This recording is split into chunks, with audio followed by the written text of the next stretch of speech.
যাদের মুখে রুচি নাই, যারা ভাত খাইতে বসলে চিন্তা করেন কী দিয়ে ভাত খাবো, কী দিয়ে খেলে ভালো লাগবে, মুখে মজা লাগবে, যারা কোনো কিছুতেই স্বাদ পান না, ট্রাস্ট মি, তারা একবার এই ভর্তাটা ট্রাই করে দেখবেন। একবার খেলে আপনি এটা বারবার খেতে চাইবেন। আর বিশেষ করে যারা মিষ্টি কুমড়া একদমই পছন্দ করেন না, তারা অবশ্যই একবার হলেও ট্রাই করে দেখবেন। হ্যালো, আসসালামু আলাইকুম, সবাই কেমন আছেন? আশা রাখি সবাই ভালো আছেন। আমিও আলহামদুলিল্লাহ অনেক ভালো আছি। তো আমি আজকে আপনাদের জন্য নতুন আরেকটা রেসিপি নিয়ে চলে আসছি। দুর্দান্ত স্বাদের একটা ভর্তা নিয়ে চলে আসছি। আপনারা দেখে বুঝতেই পারছেন এটা মিষ্টি কুমড়ার ভর্তা। একবার হলেও এভাবে বানিয়ে খাইয়ে ট্রাই করবেন, অবশ্যই মুখে টেস্ট পাবেন এবং মুখে রুচি ফিরে আসবে আশা রাখি। তো ভর্তা বানানোর জন্য বেশি কিছু লাগবে না, আপনার হাতের কাছে যা আছে আপনি তাই দিয়েই ভর্তাটা তৈরি করতে পারবেন। তো এখানে যা যা আমাদের রান্না করে সবসময় এই উপকরণগুলি আমাদের হাতের কাছে থাকে।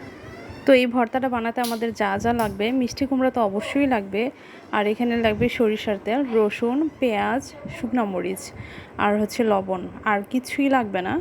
তো এখানে আমি মিষ্টি কুমড়াগুলি সরিষার তেলে ভালো করে ভেজে নিয়েছি। চেষ্টা করবেন একটু পোড়া পোড়া করে ভাজার জন্য, তাহলে সুন্দর একটা ফ্লেভার আসবে।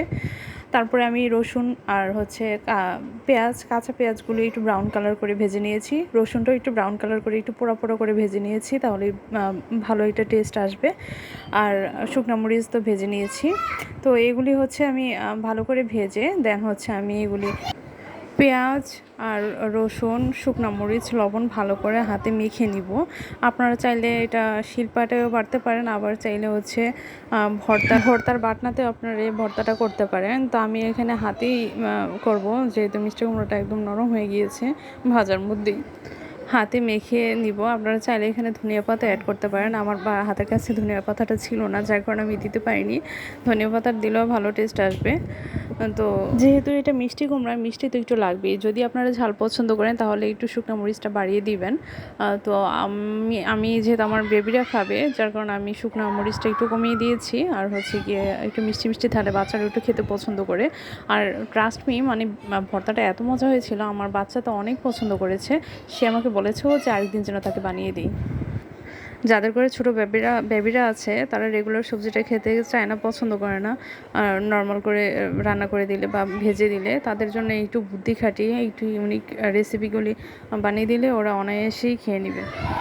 আপনারা একবার হলেও ট্রাই করবেন, দুর্দান্ত মজা হয়। আর আজকে এই পর্যন্তই, চলে আসবো আরেকটি নতুন রেসিপি নিয়ে। তো সবাই সুস্থ থাকুন, ভালো থাকুন, আসসালামু আলাইকুম।